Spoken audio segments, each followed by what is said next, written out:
Sudah, nanti aku akan bicara dengan Erik. Kamu tenang dulu ya. Tante, apa Erik mengambil keputusan ini karena pengaruh Sir Edmund? Tadi aku bertemu Sir Edmund di kantor Erik. Edmund? Dia datang ke kantor Erik? Mau apa dia? Xianli menggeleng. Saya tidak tahu, Tante. Tapi Sir Edmund bilang kalau dia tidak pernah berselingkuh, lalu menyuruh saya dan Erik bertanya kepada Papa. Di tempat berbeda, Irwan keluar dari ruangannya dengan tergesa. Baru beberapa langkah dia melewati meja kerja sekretarisnya, dia tiba-tiba berhenti. Kamu? Pesankan tiket untukku malam ini juga ke Berlin? Tapi Pak, ini sudah jam 10 malam. Irwan memainkan rahangnya, dia menunjuk-nunjuk sekretarisnya. Pesan untuk besok, yang paling pagi, ditanya sambil berbalik dan melangkah pergi. Dalam perjalanan pulang, Irwan tampak gelisah. Buwono? Apa dia putri Rahmat Buwono? Gumamnya. Kalau benar, bagaimana mereka bisa saling kenal? Kilasan tatapan tajam laki-laki bernama Rahmat Buwono kepadanya saat ditarik petugas kejaksaan keluar dari ruang sidang setelah mendapatkan vonis hakim masih tidak hilang dari ingatannya. Semuanya masih jelas tergambar di benaknya. Kenapa berhenti? Sentak Irwan ketika beberapa saat ia merasakan mobilnya tidak bergerak. Macet Pak, malam minggu. Irwan mengepalkan tangannya. Dia menyandarkan kepalanya di jok dan memejamkan mata. Tanpa sadar, lelah dan kantuk membawanya ke alam mimpi. Bukan aku, pergi. Pak Irwan, bangun Pak. Hilman, asisten pribadi Irwan, menggoyang tubuh atasannya yang tampaknya sedang bermimpi buruk. Jangan, teriak Irwan. Laki-laki itu terbangun dari tidurnya dengan nafas yang memburu dan mata yang melebar. Pak, Anda tidak apa-apa? Irwan menoleh, dipandanginya asistennya itu. Lalu melihat keluar jendela, dia menghela napas lega dan mengusap wajahnya yang sudah dipenuhi keringat dingin. Irwan segera keluar dari mobil, membetulkan jasnya, dan berjalan masuk, seolah tidak terjadi apa-apa. Kamu baru pulang? Dari mana aja? Kata Wendy yang duduk di ruang TV dengan remote di tangannya.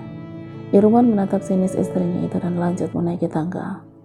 Kalau sudah sehat, tidak usah cari gara-gara, sindir Irwan sambil terus berjalan. Wendy mengeratkan rahangnya, dia menyorot kesal suaminya itu, lalu melempar remote TV di tangannya. Irwan, dasar bajingan, aku baru saja sembuh dan diperbolehkan pulang. Bukannya berusaha baikin, tapi kamu justru pulang larut dan nyindir aku. Kamu memang brengsek Irwan, umpat Wendy geram. Wanita itu mencucurkan air matanya. Dia mengedarkan pandangannya ke sekeliling rumah yang selama lebih hampir 20 tahun ia tempati bersama suami pilihannya itu. Selama itu antara kenangan indah dan pahit, hanya kenangan pahit yang paling banyak terangkai di sana. Irwan selalu bergonta-ganti wanita, anak tirinya membencinya, dan anaknya sendiri tidak begitu dekat dengannya. Kenapa dulu aku mau percayaimu? Mentari belum juga bersinar, tapi Irwan telah siap dengan koper kecilnya dan menuruni tangga. Laki-laki itu berjalan menuju mobil dan membiarkan sang sopir menyimpan kopernya. Wendy berdiri di samping jendela kamarnya dan memandang sendu suaminya yang pergi tanpa berpamitan kepadanya. Bening itu luruh mengalir di pipinya. Pikiran bahwa Irwan pergi untuk bersama wanita lain membuat hatinya terasa sangat sakit. Apa ini karmaku? Tapi kenapa karma ini tidak pernah berhenti menimpa aku? Lirih Wendy. Ruang tamu yang dipakai sebagai kantor itu terlihat berantakan dengan kertas-kertas berhamburan dan ordener yang berserakan di mana-mana. Seorang pemuda yang dikenal bernama Bobby itu memeriksa setiap ordener itu untuk mencari sesuatu. Sial, di mana dia taruh berkasnya? Kesal Bobby sambil menggebrak meja itu. Ia kembali membongkar rak penyimpanan ordener dan juga laci, tapi sama saja ia tidak menemukan yang ia cari. Sialan, laki-laki itu kemudian berjalan ke seluruh ruangan yang ada di rumah itu. Namun tetap saja ia tidak mendapatkan yang dicari. Ia pun berjalan keluar. Setelah mengamati situasi di luar rumah dengan mengintip di balik gorden, ia berjalan tergesa dan menaiki motor gedenya yang ia parkir beberapa meter dari rumah tidak berpagar itu. Sementara itu di sebuah kamar kecil, seorang laki-laki berkuncir kecil di belakang kepalanya tanpa tergesa memasukkan baju serta sebuah map ke dalam tas ranselnya. Tidak mengambil banyak waktu, dia segera menaiki mobil sewa online untuk menuju bandara. Dengan tiket first class di tangannya, ia berjalan menuju area khusus penumpang berfasilitas first class. Di saat yang sama, Irwan tampak berjalan menuju area first class airline lain bersama asisten pribadinya yang membantu membawakan koper. Hilman, kamu urus soal talk show-nya dengan Dimas. Ngomong-ngomong soal Dimas, katakan kepadanya aku mau bicara dengannya setelah aku kembali. Kau mengerti?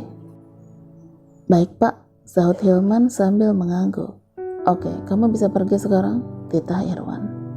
Asisten pribadi Irwan itu membungkuk hormat lalu berjalan pergi.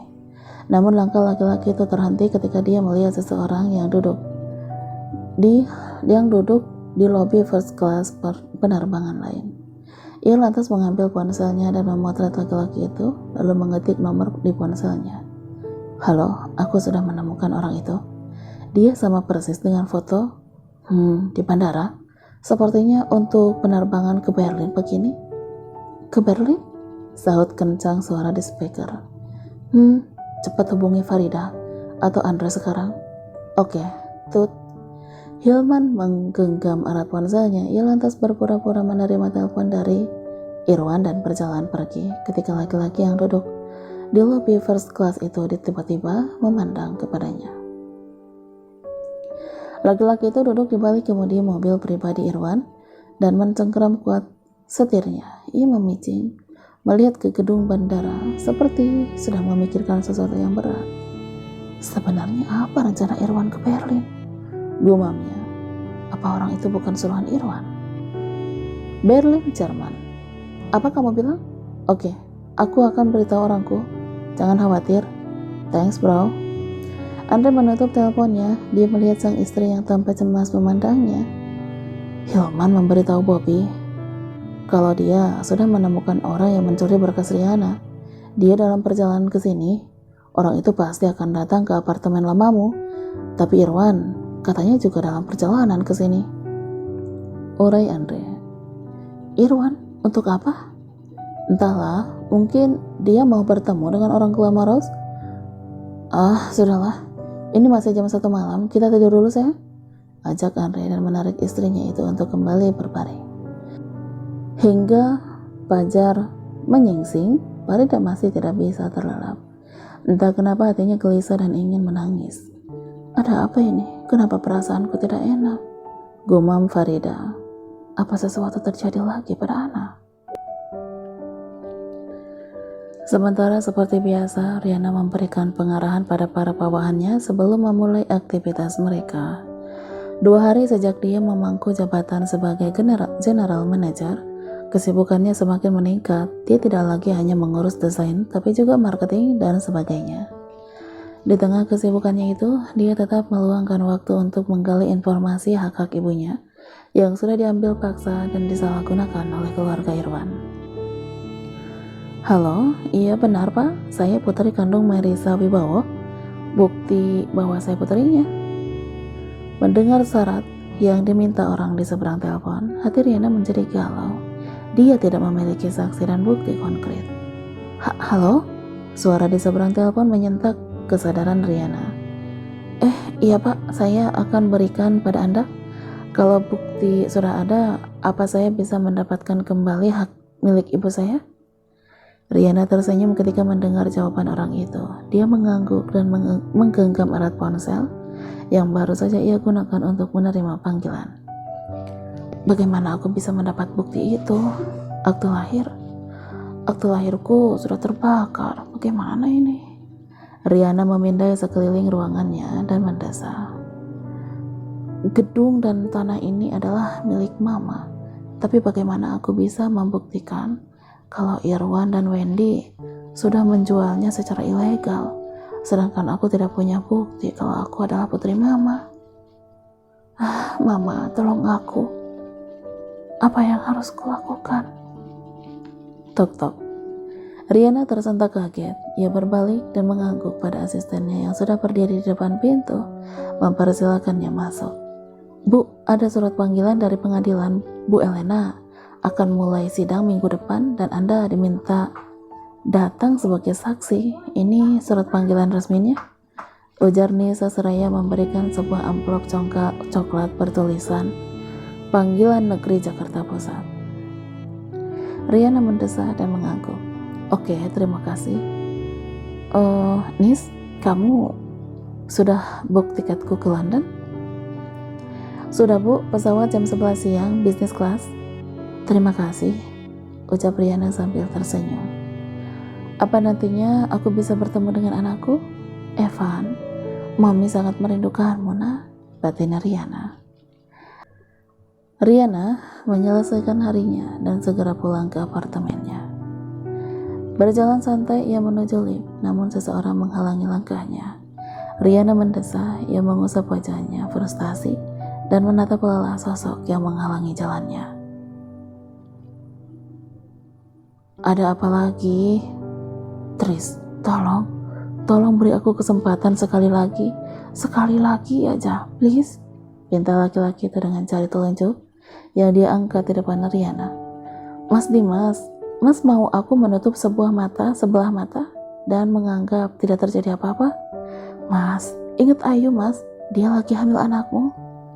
Tris, tapi aku tidak mencintai Ayu. Aku mencintaimu, sangat mencintaimu. Beri aku kesempatan sekali lagi ini saja, sayang. Aku mohon, ucap Dimas memelas seraya mencoba memegang tangan Riana. Riana memundurkan langkahnya dan menghindari tangan Dimas. Maaf, Mas, aku tidak bisa. Riana menyingkir dari hadapan Dimas, lalu menekan tombol lift. Tidak lagi menghiraukan Dimas yang masih berdiri, menatapnya sendu. Saat pintu lift terbuka dan Riana hendak melangkah masuk, dua tangan tiba-tiba saja mendorong dan merangkulnya masuk. Belum selesai keterkejutan Riana, tangan itu membalik tubuhnya dan mendekapnya erat, serta membungkam mulutnya dengan bibir. Kepanikan menyerang Riana, tubuhnya bergetar hebat. Rasa takut dan panik menyelimutinya hingga tidak sanggup lagi rasanya untuk bernapas. Aroma nikotin yang bercampur mint serta gerakan khas alis lelaki itu membulatkan mata Riana. Untayan kejadian 3 tahun lalu kembali terlintas, namun saat ini begitu jelas terurai. Sekuat tenaga Riana meronta, berusaha melepaskan diri. Tapi kekuatannya tidak mampu menyingkirkan laki-laki yang masih menekan tubuhnya ke dinding lift. Teresa, aku mencintaimu. Aku tidak bisa kehilanganmu. Desis laki-laki itu terengah sebelum menyerang bibir Riana lagi. Teresa, aku mencintaimu. Aku tidak bisa kehilanganmu. Tangan dan kaki Riana semakin tidak terkendali. Dia menggebuk dan menendang laki-laki itu. Mendapat perlawanan yang sedemikian sengit, Dimas menjadi geram. Egonya sebagai laki-laki tidak bisa menerima. Akal sehat seakan meninggalkannya. Hingga kerep. Kamu yang memintanya, Teresa.